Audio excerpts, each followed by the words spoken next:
How you doing, everybody?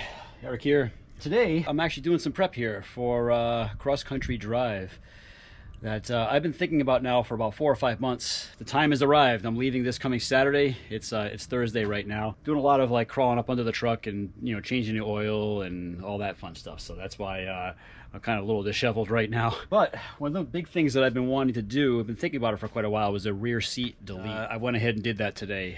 Didn't bother getting a video of that because if you cruise around YouTube, you'll see plenty of videos about people taking their rear seats out of their truck.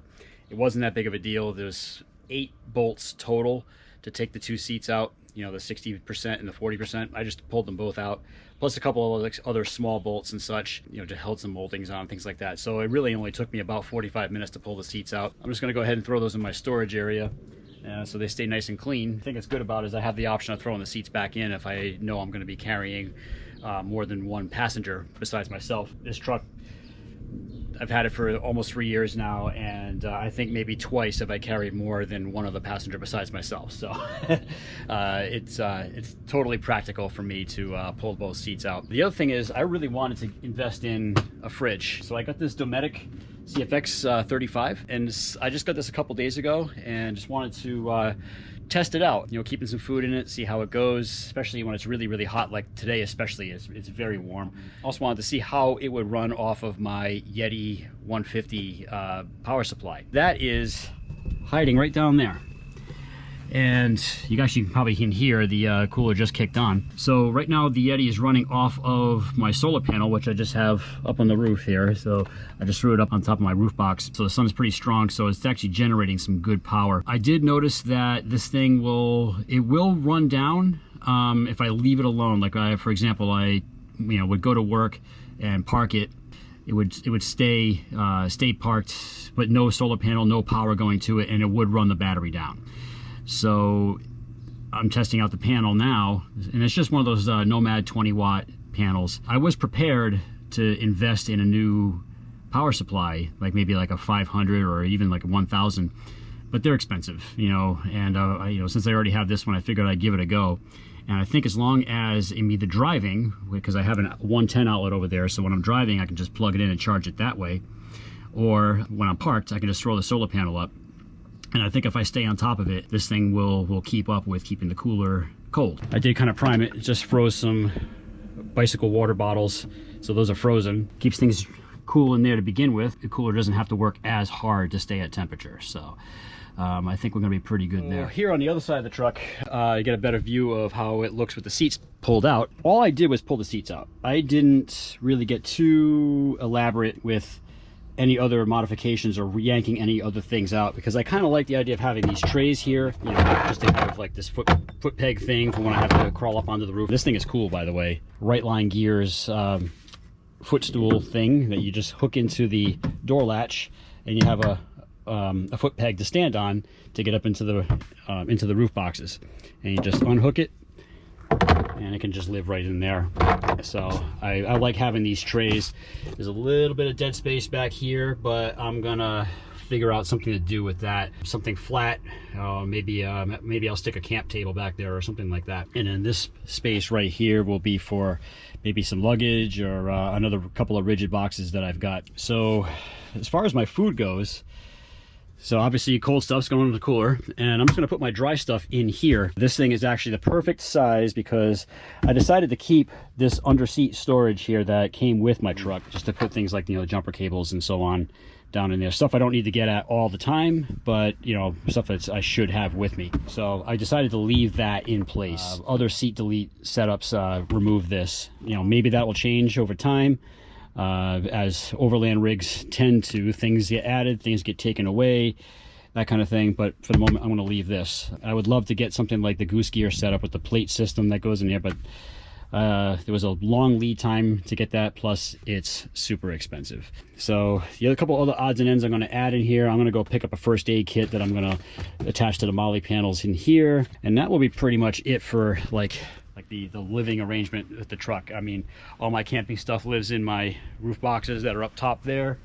Bedding lives actually in my rooftop tent. My cooking stuff, my camp chairs are already up in there, so I'm already packed as far as the camp stuff goes. Got plenty of lighting. For this particular trip, I'm taking a bike and I'm taking a base. I'm not getting too crazy with the overlanding, going off grid. First 2 nights I'm staying at KOA campgrounds. I'm going to be sticking mostly to the highway. I think as I do this more and I get more adventurous, I'm going to start getting more and more off grid. But for the moment, I'm going to be sticking reasonably close to civilization here. So that's what's going on in the back of the truck. So that's all my storage. And the only other big thing that I added, this Garmin Overlander, the first 2 nights I'm going to be staying at KOAs that I already have booked. So I already have the campsites booked and all that fun stuff. But 3rd night on, I'm going to be looking for camping. And this is going to help me out a lot with that, because I can look for different campsites as I'm going. It was some other overland YouTube things, channels have suggested that when you look for campsites, don't book too far ahead. Even just go night by night, because you never know how long it's going to take you to get from one place to another. Things can get out of control, so you're better off like sticking with just going one night at a time. Find out how far you want to go. I'm looking to do maybe 500 or 600 miles a day. I am going all the way to the East Coast, so I'm definitely going to try to lay down as many tracks as I as I can on a daily basis.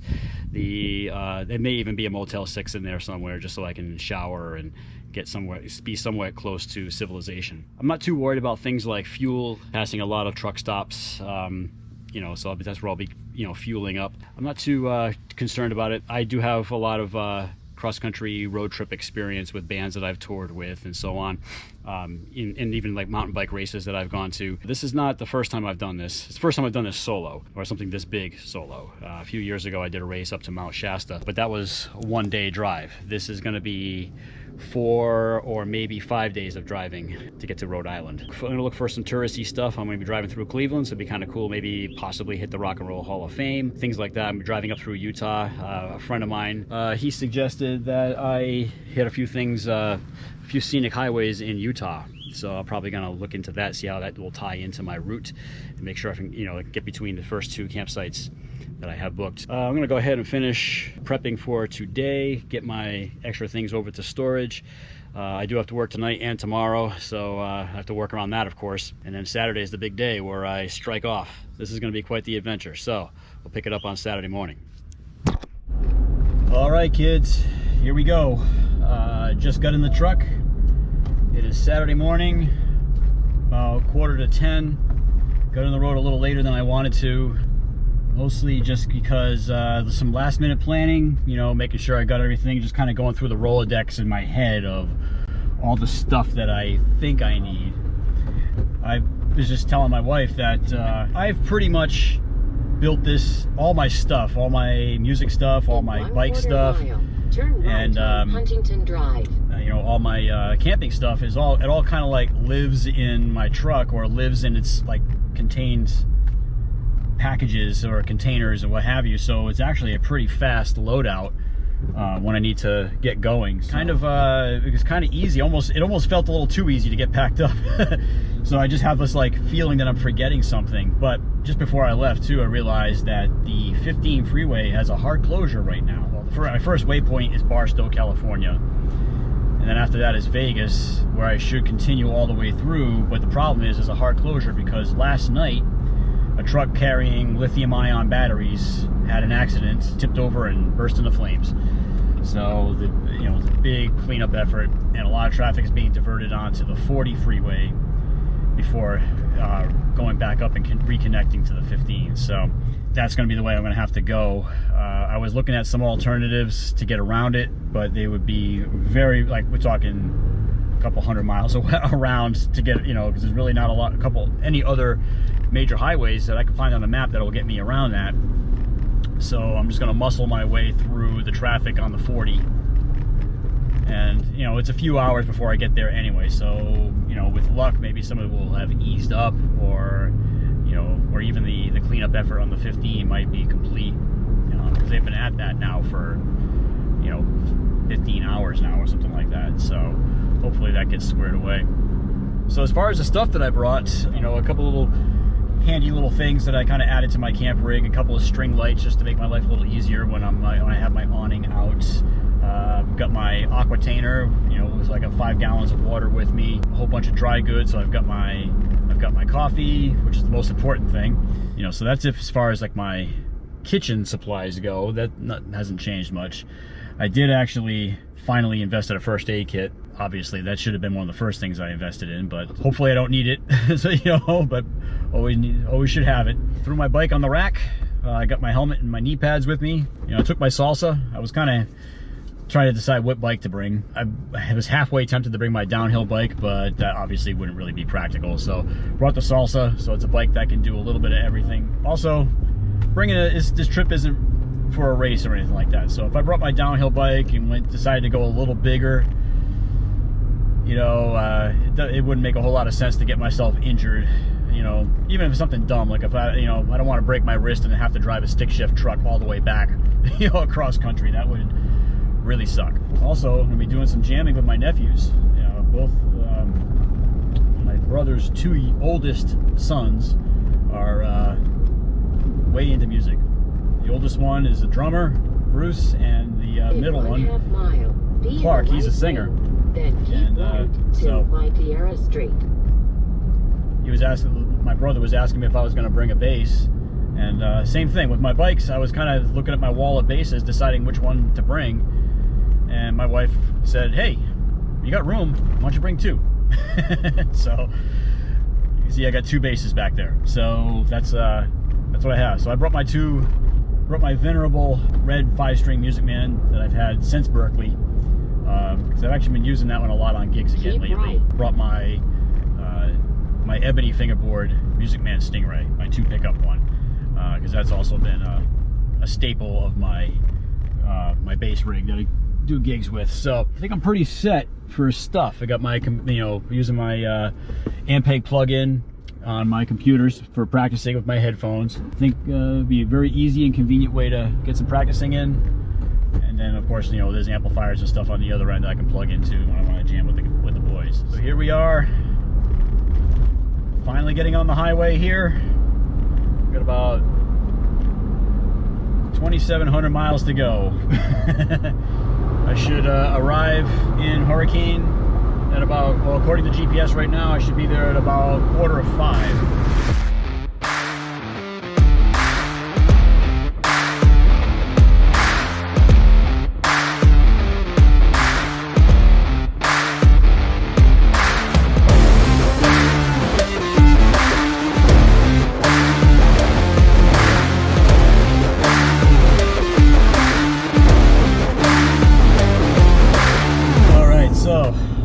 Thing you need to understand when you see somebody driving a Jeep or you buy a Jeep for yourself, Jeeps will go anywhere, but they don't particularly do it quickly.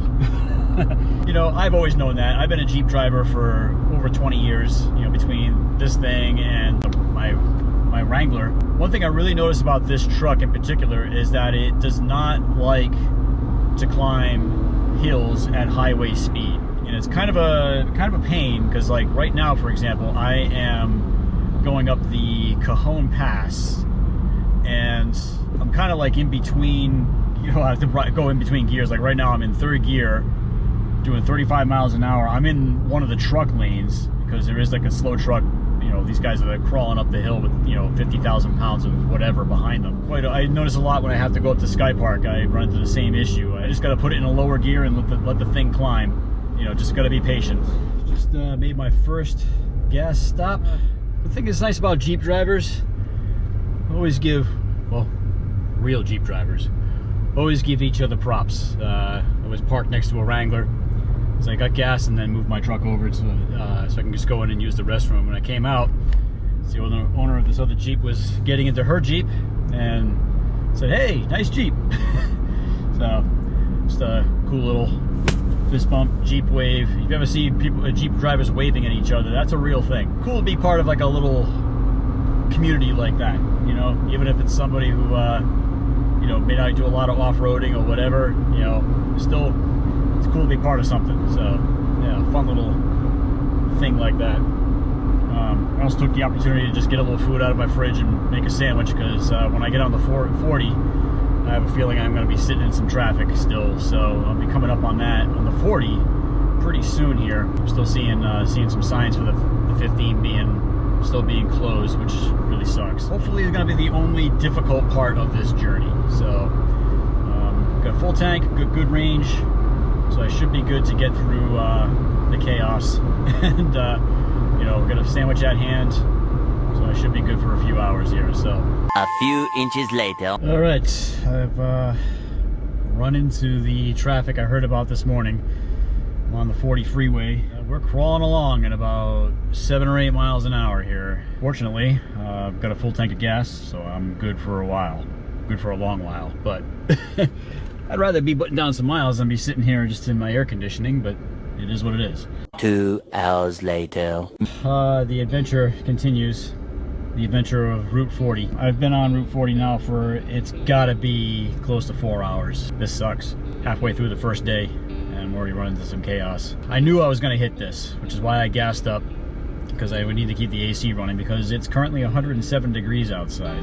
I called the campground and they said there's no deadline for me to show up, so that's, you know, that's fine. So I'm just gonna press on as much as the cars in front of me will allow. I don't know what caused that truck fire on the 15. Usually anything like that is usually operator error of some kind. Either the operator of the truck or some asshole on a beamer that, you know, cut him off, made him swerve, whatever. I don't know. Traffic like this is not just traffic. This is a humanitarian crisis. This is out of control. I mean, I don't understand why we're not moving. I know there's a lot of cars. I expected to slow down, but somebody at the front end of this line has got to be going somewhere. They can't just like up and stop. So I don't understand. I don't get it. I know it's traffic kind of obeys the laws of fluid dynamics, so it's kind of like water. But if the pipe at the other end is open, water should flow at least with some kind of reasonable rate. That's my rant for the moment. I think it's kind of interesting though. I just see people that, you know, have to take a piss, and they stop and get off, and they take their junk out, and don't really seem to care that there's 100,000 people on the highway that can see them.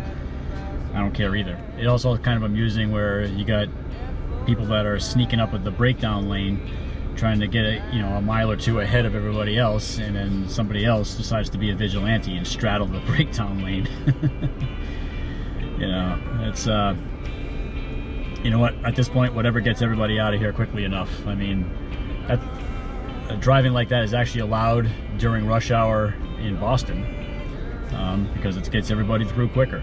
And right at this point, whatever gets us all through quicker, there's no reason to have to prove a point. So let's just get out of everybody's way and just get on with it. 1 eternity later. Okay, so after one hell of a day, full day of trying to make it to Hurricane, Utah, that wasn't gonna happen. So I am a little south of Vegas right now, off of Route 95. Found a dispersed spot. Near as I can tell, I'm the only one here. It's kind of cool because I get a very good view of the Milky Way when I shut the lights off. It's actually pretty wild. But I'm not going to hang out here long, because I definitely need to lay down some tracks tomorrow to get back on schedule. Definitely got to get to Colorado, Western Colorado, but that's probably 10 hours of driving from where I am right now. So it's going to be, I'm just going to have some food, and then call it a night and get up early. You know, I got my breakfast stuff, and that's all good, but I just definitely want to get on the road and just go. That drove me nuts today, because I should have been in Hurricane by like 4 o'clock in the afternoon, and here it is 10:30 at night, and I'm still, it would be 3 more hours to get there, but it should have only taken me 5 hours to get there. 7 hours. Should have taken 7 hours to get there. So yeah, but at least here it's not as windy as the first spot that I tried. I have some cell coverage, which is good, and it's a little closer to the road too. It was only about 3 miles off of the main road, as opposed to the other one was 10 miles off. So I lost time doing that too, chasing around a little bit. But I think that's kind of the name of the game when it comes to overlanding. But I have to admit that I just had one of those moments when I was unfolding my tent that I wonder if I'm like experiencing a butterfly effect. What did I do? What happened at some point in my past that led me to here? Sitting in the back of my truck in the middle of the desert, in the middle of the night. What chain of events led me to this? Not complaining. It's actually kind of pleasant right now. It's warm. It's still probably in the high 80s. Certainly better than it was, earlier today when it was 108, 109 at one point. I noticed. Yeah. The only downside is the moths are really digging my lantern over there. So that's the only downside. That's why the lantern's way over there. Keep the moths over there. But yeah, it kind of makes me just wonder, like, what what set things in motion to lead me to this place at this point in my life. But just an interesting thought to have. Good morning. Day 2, about 5:30. I just got up. Last night, I had to admit, I was starting to get a little punchy. Made a couple videos while driving in the traffic that I probably won't post because I try to have the image of being a nice guy. But I used my iOverlander. I used the iOverlander app, on my Garmin Overlander to find an overlanding camp spot, and that is exactly what I found here. This is pretty cool. Let me just turn you around here. There's nothing out here. It was a little bit of a drag to have to forfeit the what I paid. It wasn't much. It was like $50 for the camp spot, but I should have actually just gone for this. I've never done just up and boondocking like this. This is clearly a spot that somebody's been in, though. Fire ring right there. Well, an ad hoc fire ring. It actually wasn't bad. I slept pretty well. I mean, I was tired. I was beat. I was getting a little punchy. So I just had something to eat, set up my tent, and jumped in, and went to sleep. So I want to get a jump on it today. That's why I'm up early. So make some breakfast and some coffee, and then hit the road, and then try to lay down some miles today. Hopefully, it's not the same kind of drama that we had yesterday. So I really can't afford to do that. I can't get too far behind schedule today. So today is about trying to get back on schedule. If I can get to Colorado by mid-afternoon, late afternoon, even evening, I'd be okay with that. So it's probably going to be a good 8 or 10 hours of driving today.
This is pretty cool. This is pretty wild. Props to Garmin for making something like the Overlander, because I was able to find this spot instead of just kind of wandering around the desert like Hansel and Gretel looking for a spot. I was able to find one. This is pretty cool. I had this chunk of desert all to myself. Got to get some gas at some point. I still have half a tank, so that's giving me a 200-mile range still from what I've got right now. But obviously, I've got about 500 miles to cover today. Well, I just got an update. All the lanes of the I-15 have finally been reopened.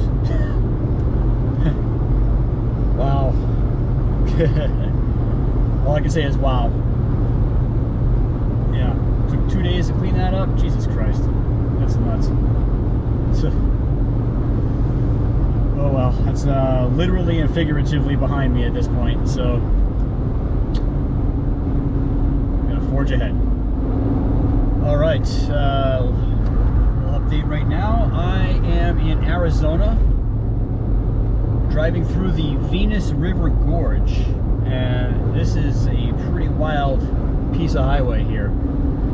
And long story short, this is exactly why I wanted to do this drive, to see stuff like this.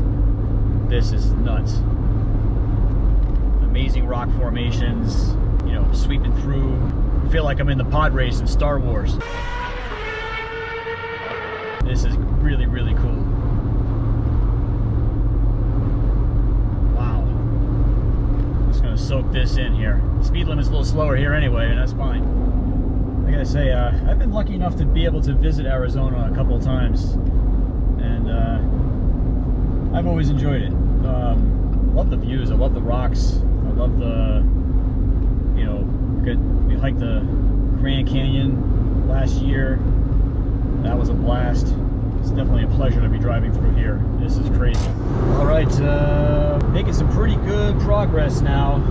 Just stopped for lunch and some gas. I still have about 5 hours to go, but I think I got enough fuel. Well, I know I have enough fuel to muscle my way all the way through to the campsite. So hopefully there's no shenanigans with traffic. Kind of up in the high desert of Utah now.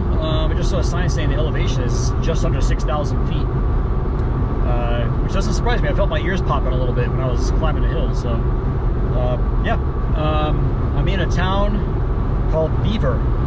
Yes, a town called Beaver. Nice Beaver. I'm gonna say Teddy Roosevelt had the right idea when he decided to create all these environmental protection things and national parks and all these different things. So thanks, Teddy. Fist bump to that.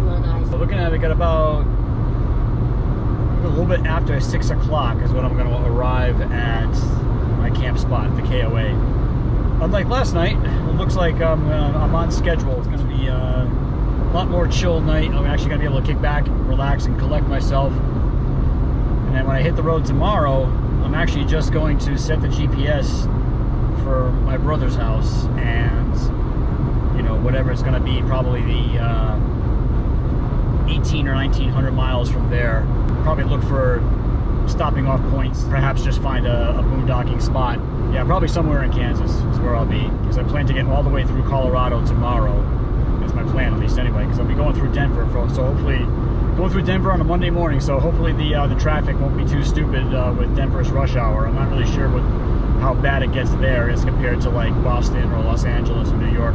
Anyway, I got about 2 more hours driving here. It's been a pretty solid day. I got myself back on schedule, so I'm very happy about that. Sign. All right. Then take the first right. Made it to Silt, Colorado, and KOA is right here. Right off the highway. Can't get any more convenient than that. Here we are.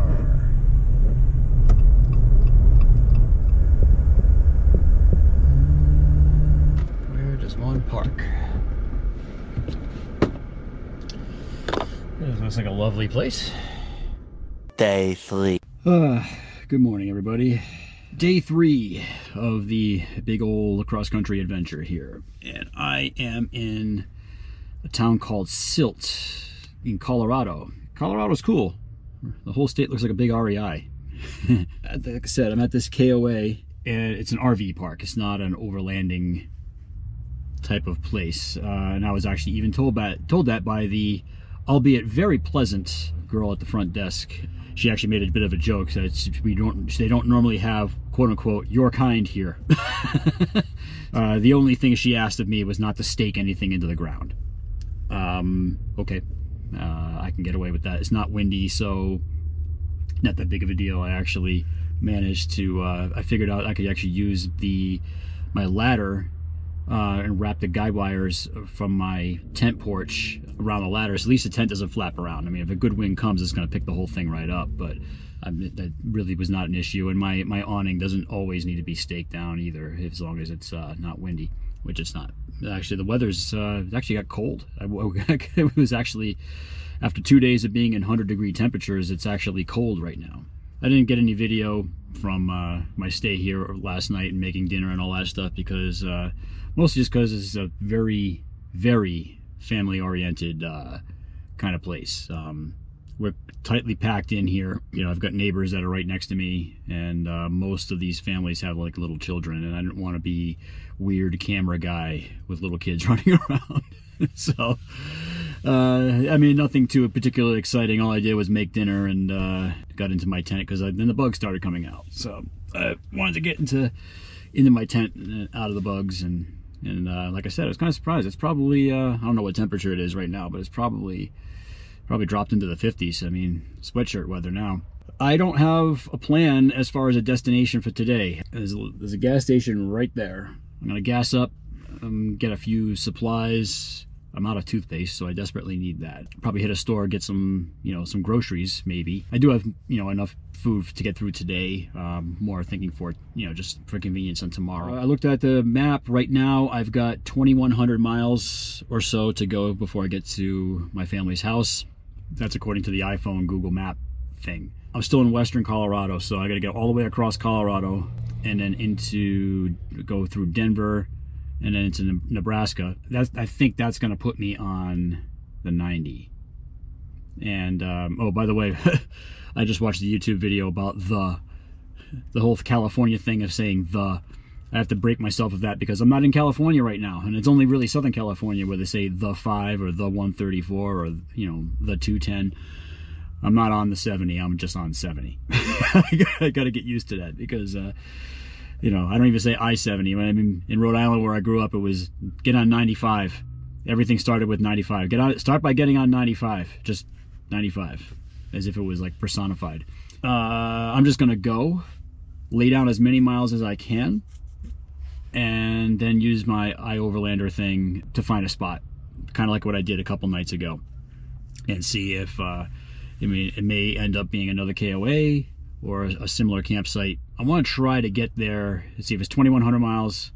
If I can do 700 miles a day, I mean, it's a lot, but if I can do that, I did it yesterday, but I was 10 hours of driving. So probably looking Wednesday or Thursday arrival in Rhode Island is what I'm looking at. So, but it's Monday right now.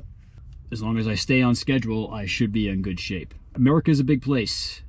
There's a lot of room out here. It's kind of funny how you get so many people that are clustered into certain areas, and then you go to other areas and you could be the only person for 100 miles in each direction, especially in the western United States. It's pretty nuts. If you need elbow room, check out Nevada. Check out Utah. Check out even parts of California. First night I was still in California, and like, other than the highway, I was the only human being in that desert. So yeah, if you want some privacy, that's the place to go. That's what I'm going to finish my coffee, go take advantage of the facilities, top off my water, and then pack up and hit the road. I'm going to try to be on the road by about 8 o'clock. It's a little bit before 7 right now. All right, I'm going to be circumventing my Garmin GPS and going a little bit different. Garmin wanted to send me continuing on Route 70, which would then put me into Kansas City, and then go through Indianapolis, and then up through like Pittsburgh. But I want to stick to a more northern route. I could have picked up, I should have taken the 76 in Denver, which would have gone up to the 80, but I didn't realize that until I was maybe about a half hour or 45 minutes past that spot. So I'm actually going to go, I'm on Route 79 going north, connect me to the 76, which will then bring me to the 80. So it's not too big of a deal. It's only about, I was only about 20 minutes south. I mean, for a long time the 70 and 80 run parallel, so I'm still heading in the right direction. And just I wanted to start to kind of angle north. North is where I want to go. Plain and simple. So Driving through some cornfields now. I've left the Rockies behind. It's all cornfields now. It's like a scene out of Twister. I'm expecting to see Helen Hunt drive by in a red pickup truck. I think we're going in!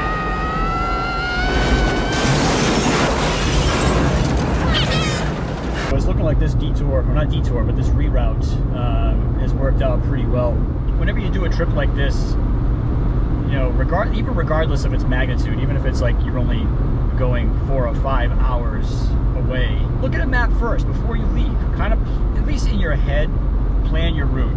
At least have an idea, because when the GPS, when my Garmin was telling me to, you know, stay on the 70 and keep going across, it didn't make sense, because just if you think of like the map of the country, like once I hit Colorado, I wanted to start to kind of angle up.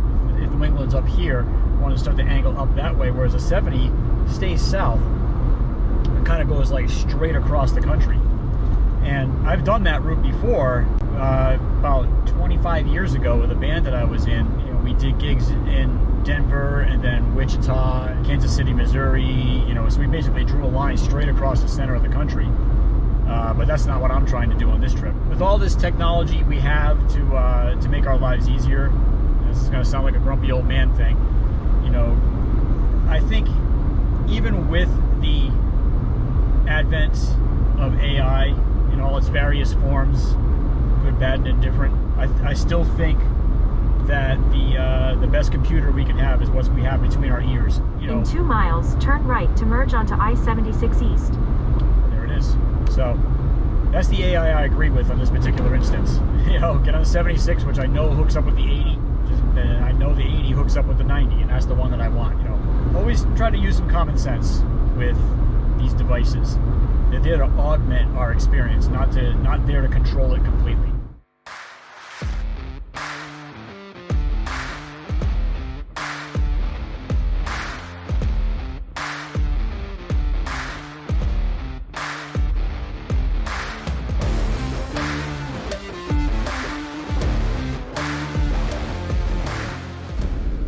I think I found a killer campsite for tonight. I'm just gonna pull right over here. Wait till you guys see this. Check this out. I got myself some lakefront property for this evening. All right, I am in a town called Odessa. That was a movie, wasn't it? Odessa Files. Anyway, can't beat this spot. I seriously lucked out here. This is pretty amazing. Kind of drove here blind and used my overlander to find a spot. And my first attempt was a bust. Got off and went down a similar dirt road to where I'm at right now. And all the spots there were full. There were 3 or 4 kind of like offshoots off the dirt road that were full. Which is a drag, because that would have been a great place too. You know what? I'm not going to complain about this one either. A little bit of a breeze, which is good, because with the water right here and it's a little bit swampy over there, probably would be a lot of bugs if it weren't breezy. So the breeze is kind of keeping the bugs away. I see one other guy doing some fishing across the lake over there. As you can probably hear by the highway noise, the 80 is like literally a quarter mile over there. So egress in the morning is going to be quick and easy. I'm not going to feel like I need to backtrack 10 miles just to get to highway. And there's a gas station right there, so can't get any more convenient than that. So a little bit roughing it, but last night being at a KOA and you know, being able to use the showers there and top off my water, and I still have food that I can cook. You know, I'm able to stay off grid a little bit without having to get back into civilization. At some point tomorrow, I'm going to have to make a grocery run at least anyway. I might try to power through, let's see, try to get into, maybe even try to power through Iowa and maybe get into Indiana tomorrow if I can. As I'm going east, the states are getting smaller, so ticking them off is getting a little bit easier. I plan to get up and get going early in the morning, so I'm not spreading out too much here. You know, I do have my awning out, mostly just because it was damp this morning and I didn't want to keep that thing folded up more than I needed to because I didn't want it to get moldy. Break out the food here in a little while, and then you know, get into my tent just in case the bugs do come out. All right, just gonna make a quick dinner. I'm actually really not all that hungry, but I want to eat something. Obviously, I don't know if you can hear it. Them crickets or cicadas or whatever it is around here is getting loud. Probably not as loud as the highway noise over there. 5 hours later. Good morning, kids. It's now Tuesday morning, and I got an early start, but not by choice. I was woken up by thunder and lightning this morning, and I set a personal record for tearing down my camp. I was getting rained on a little bit as I was pulling the cover over my tent, so things got put away a little bit wet. So when I get to camp tonight, I definitely got to open everything up so we can air out and so on. I don't want to get mold on my tent. That would not be good. So it's only, well, it's about 7:45, so I've actually been on the road now for almost 2 hours. Kind of a happy accident in a way, because I'll be able to you know, get a jump on a day, maybe squeeze out an extra 100 miles or so. If I can get 600 miles today, and then another 600 tomorrow, and then that would only leave me a couple of hundred to do on Thursday, which would put me in Rhode Island in the middle of the day on Thursday. That's where it's looking like how it's going to shake out. Hopefully there's no issues going through Chicago. I'm still in Nebraska right now. It's wide open. It's kind of nice. I was drafting behind a truck for a while, so I was getting some good gas mileage until he just exited. So thank you to that guy for allowing me to stretch my fuel a little bit. But I haven't had breakfast yet. When I stop for gas, I grab the coffee. I've got a banana here I'm going to eat, but I definitely am going to need like a full breakfast. So I'm looking for like a TA travel center or something like that where it has a diner in it or maybe an IHOP that I can get a solid breakfast, and that will actually put me through a good portion of the day. 3 days of eating outside, you know, I could use a decent sit-down diner meal, you know. All right, it is Wednesday morning. I'm in Chesterton, Indiana, I think, at a RV park here. I was able to back into one of the tent sites, one of the primitive sites, so I didn't need the hookup or anything. And had a big day yesterday. You know, after waking up from the storm, you know, it was just by default I was on the road very early. I was on the road before 6 a.m. So I got some big mileage in. I think it was more like 700. It's still a big day. Because you know, just it was totally flat, and you know, going through the rest of Nebraska into you know, through Illinois, through Chicago, hit a little bit of traffic because I was going through Chicago at about rush hour, but it wasn't terrible. Then, you know, found my spot here. I made it to where the Route 80 and Route 90 merge. So later on, in a little couple hours, when I get on the road, I'm going to split off onto Route 90. So that's what my goal for today. So I just made some breakfast and pack up. Yeah, like I said, big day. So I slept hard last night. It was also nice to be able to sleep and not worry about, you know, thunderstorms and carloads of good old boys driving by and that kind of thing. So yeah, I'm gonna finish this, get packed up, and then I'll hit the road.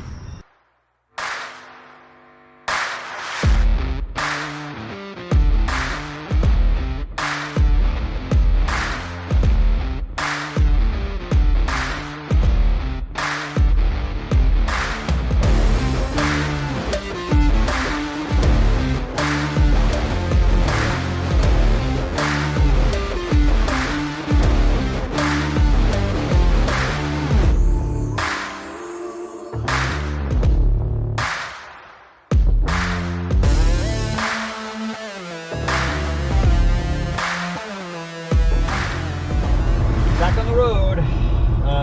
Been on the road now for probably about, well, I just crossed on the time zone. 10:16 now, not 9:16. Ha. So I'm in means I should be in Cleveland probably in another hour and a half, I think. Because my goal is to arrive in Rhode Island probably around lunchtime or early afternoon tomorrow. So I want to try to be at least, you know, maybe upper state New York by tonight. So that then I would have like a maybe 3 to 4 hour drive in the morning tomorrow. So, so I'm going to have a brief stop at the Hall of Fame, mostly because I want to get some stuff for my nephews. And my job in the world is to be the cool uncle. So I have to fulfill my cool uncle duties by picking up something for the guys, because they are both way into music. And, you know, what better way to celebrate that than to grab something from the Hall of Fame itself. You know, it's easy to forget how humid it is when you start getting to the East Coast. I'm in kind of near Toledo, Ohio right now. And so I think we're still getting the lake effect. Well, I know we're still getting the lake effect from the Great Lakes. A lot of moisture in the air. And, you know, driving for several hours at a time in my truck with the air conditioning on. And then I step out, you know, and it's not super hot as far as temperature goes. It's 85 degrees, but the humidity is probably 85%, you know, and it feels like super, super sticky. And, you know, that's what I grew up with. But 15 years of living in Southern California, you tend to forget what that feels like until you visit the East Coast. I'm glad I have a couple bases with me, though, because my 4-string and my 5-string Music Man, definitely those necks could use a drink. So this humidity is actually going to be good for them. So I'm just grabbing some lunch right here. And then next stop will be the Hall of Fame. Probably about another hour or so to get there. I'm going to find one more hotel. My wife texted me saying we'll get some hail and thunderstorms coming through this area. My folks have concurred with that as well. They're expecting some weather tonight. So I think tonight's going to be a motel night. I was able to pack my tent and awning up dry, and it'd be kind of nice to be able to keep them that way. It'll just really suck to sleep in a tent with hail hitting me. So just rather than take the chance, I'm just gonna get a hotel, and it's only a few hours drive to my folks' house. So I should be there probably middle of the afternoon tomorrow. So very excited. Here's where I get to duck another Jeep in Cleveland. Hello, Cleveland. There we go. Actually, I'll put it over the driver's side.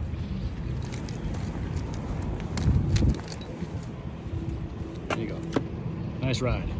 All right, successful excursion to the Rock and Roll Hall of Fame, albeit brief. I definitely want to spend more time there, for sure. I really just ran around the gift shop. I was just concerned because all my stuff in the back of the truck and my bike and stuff. So given the opportunity, I'm absolutely going to return here. Really easy to get in and out. I mean, it's literally like at the highway. So I think I'm going to shoot for Buffalo, because that's about 3 hours from here. I think I actually might even have enough gas to get there. Maybe I might just stop for a coffee and maybe just top off and then look for a hotel. I'm just going to do the hotel thing tonight. The weather is good right now, though it's hot. It's 86 degrees according to what I'm seeing here, but it's muggy. But Lake Erie is right there. If you haven't seen the Great Lakes up close, they're not just big blue spots on a map somewhere. They are really inland oceans is really what they are. The inland freshwater oceans. You literally, it's not a lake. You can see the other side. Or you can't see the other side.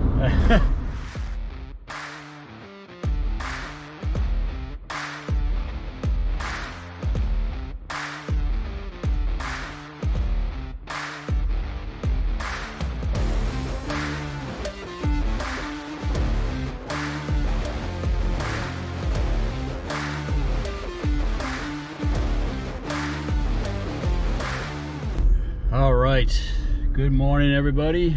It is day 6 of turn right at the stop sign, of this then excursion. take the first left. Traffic there. Yeah, day 6 of the great big cross-country excursion, and this should be the final leg. Turn left on I-90 East.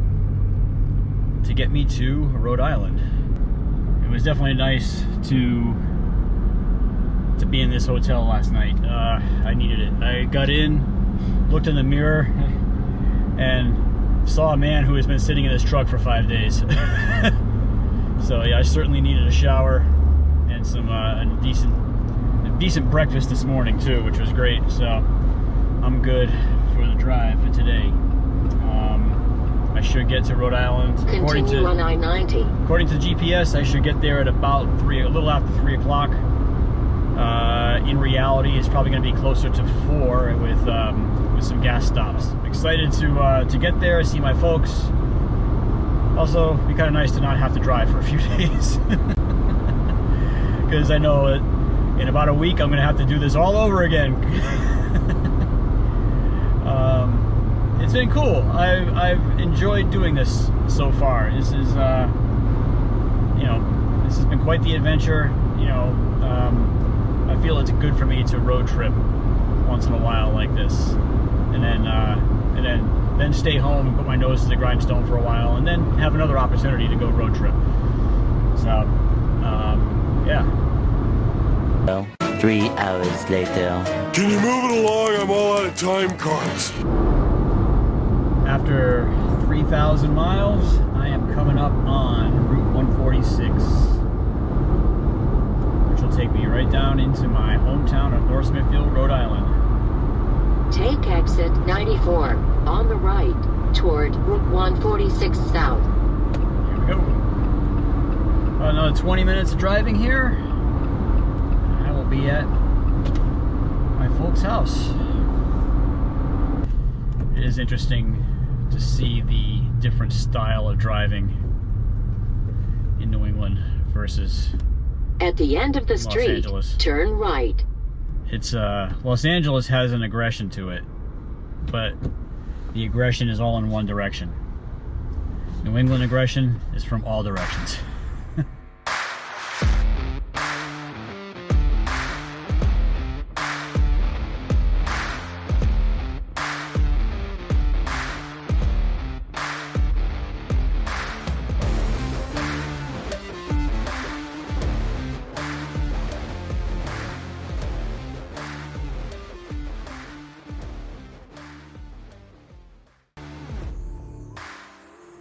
It certainly has been a blast doing this trip. I'm so grateful to have had the opportunity. It was a lot of fun visiting my family, but after a week of being there, I had to do it all over again.